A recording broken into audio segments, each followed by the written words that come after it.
Mooi julle, welkom by Crosstalk, waar ons die kruis kom neersit in ons lewens elke dag. Vrydagoggend wil ek jou prepare.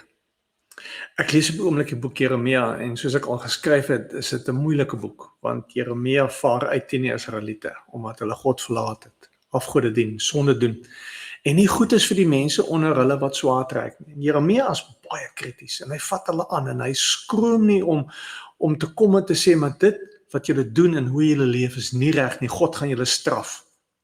Hy sê in 10 vers 30 dat sy eie tent lê verwoes, en daar is niemand om sy tentpenne regop te hou en die tentseile styf te trek nie. Dis amper asof Jeremia sê dat hy voer in alleenstryd. En is moontlik dat jy so kan voel, dat jy probeer reg leef en die regte ding doen, maar niemand help jou en jy kry nie support nie. Dalk lê jou tent plat. En daar is niemand om jou te help om dit weer op te slaan nie. Deel van Jeremia se probleem met sy mense is juist dit. Hy skryf in 12 vers 2 dat hulle maklik God se naam op hulle lippe neem, daaroor praat, dit sing, maak of hulle reg leef, maar God is nie in hulle harte nie. Ek dink ons tente lê partykeer plat, want God is nie in ons harte nie. Of ons sukkel om ons tente weer reg op te kry en probeer reg leef en die regte ding doen en reg praat oor God, maar God moet in ons harte wees. Dis hoe jou tent reg opkom, as God weer die belangrikste in jou lewe word.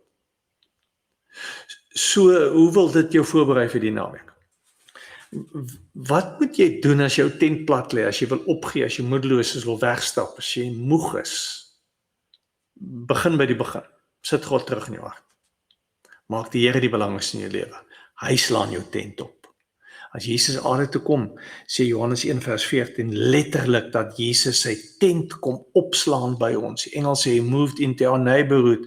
Afrikaans sê, onder ons kom woon, maar letterlik staan daar, hy slaan sy tent op en maak in sy tent plek vir jou en jou tent.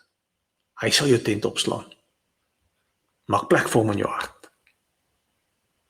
Mooi loop.